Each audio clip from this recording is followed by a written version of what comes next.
Good morning बच्चों। मैं पूनम आर्य जो आपकी कक्षा अध्यापिका हूँ। मैं आज आपको व्यवसाय अध्ययन के बारे में पढ़ाऊँगी। यह आपका एक विषय है। जैसे कि आप अकाउंट्स पढ़ते हैं उसी तरह से आपको दूसरा विषय पढ़ना है जो अनिवार्य रूप से वो है व्यवसाय अध्ययन। और एक विषय है आपका तीसरा जिसे आपको चूज़ करना है।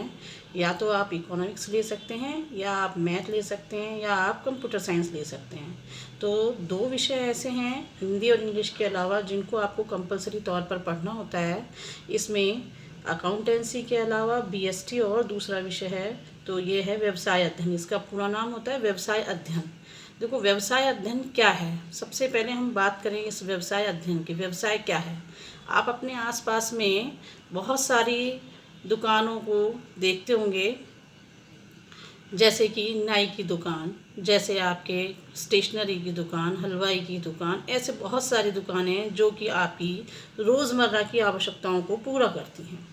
ये सब क्या हैं? व्यवसायी हैं। ये व्यवसाय करते हैं, ये वस्तुओं का बनाते हैं, तैयार करते हैं, आप तक पहुंचाते हैं, यानी हमारी ज़रूरतों को पूरा करते हैं। तो इस तरह से अलग अलग प्रकार के लोग अलग अलग प्रकार की आवश्यकता की वस्तुओं को हम तक उपलब्ध कराने का कार्य करते हैं।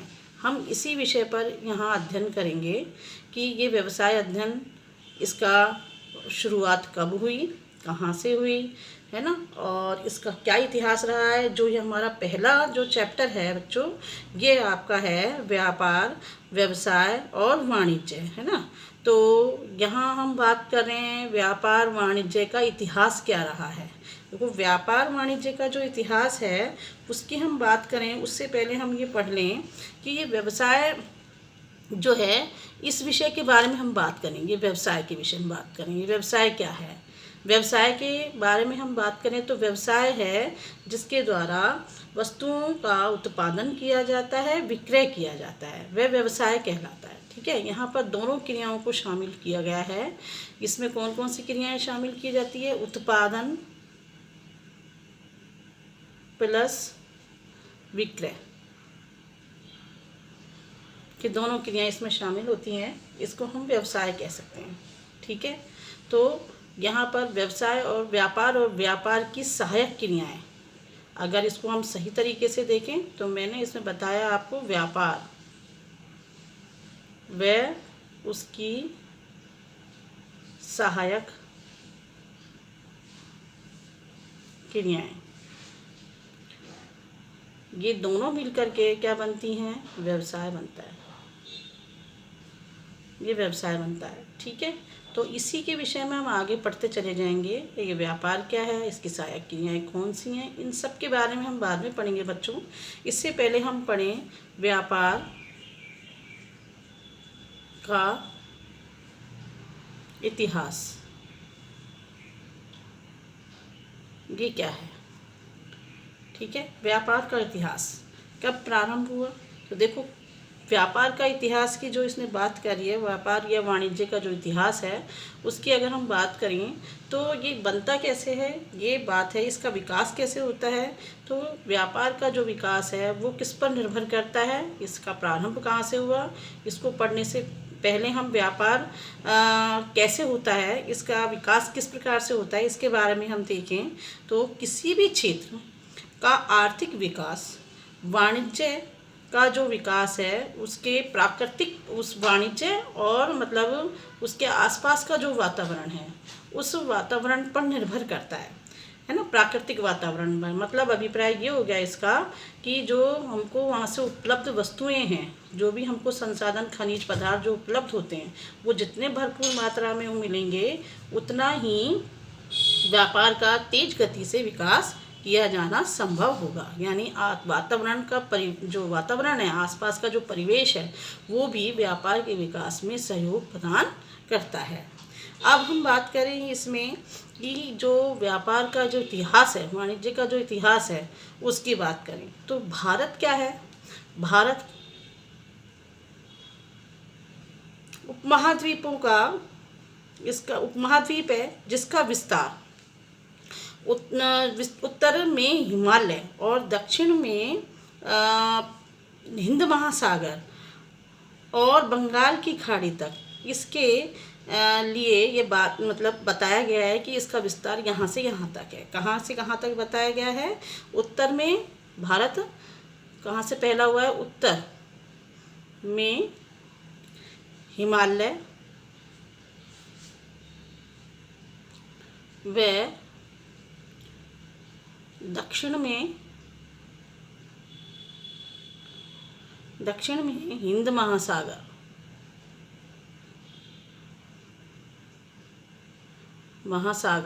ठीक है। वह ये तो हो गया उत्तर में कहाँ से कहाँ तक? उत्तर में हिमालय और दक्षिण में हिंद महासागर और बंगाल की खाड़ी तक, और बंगाल की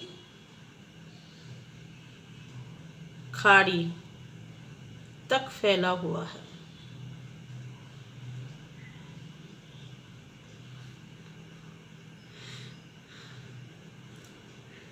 बंगाल की खाड़ी तक फैला हुआ है, ठीक है।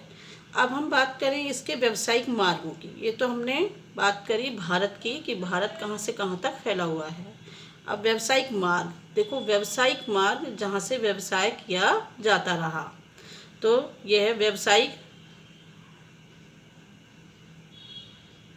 मार्ग। दो प्रकार के मार्ग थे बच्चों पहले प्राचीन काल में। पहला मार्ग था इसमें रेशम मार्ग,